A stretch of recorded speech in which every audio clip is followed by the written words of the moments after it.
Hi, here we are with our midweek thought for this week. On our Sunday videos we started a new series which we've called Behold Your God, which sounds very grand, but we're thinking about what God is like.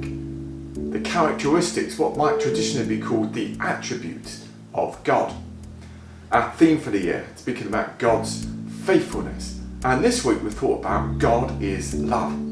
But one of the problems when we begin to think about these attributes, these ways of describing God, is that we impose on God our own ideas rather than let God inform and define. Let me give you an example. Last week we were talking about faithfulness. We might think about someone who's been faithful to us and think, well, God is like that.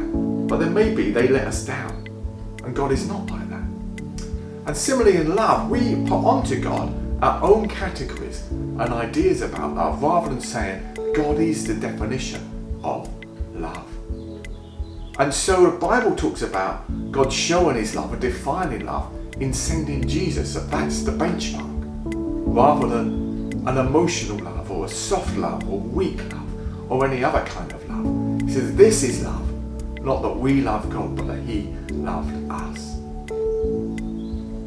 I guess we can never truly know and understand the love of God, but Paul in the letter to Ephesians, the Apostle Paul, he prays for the Christians there. And he says, I pray that out of his glorious riches he may strengthen you with power through his Spirit in your inner being. Well, that's a good thing to pray. So that Christ may dwell in your hearts through faith. And then he says this, I pray that you may be rooted and established in love, might have power together with all the Lord's people to grasp how wide and long and high and deep is the love of Christ.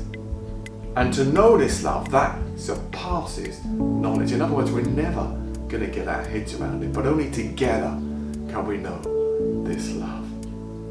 You may be filled to the measure of the fullness of God. God is love, but let's let him define what that is and not put our own ways on it. And let's resolve to know more and more of that love in our lives. That's our midweek thought for this week. We're back on this channel 11 on Sunday for our act of worship. God bless. Take care.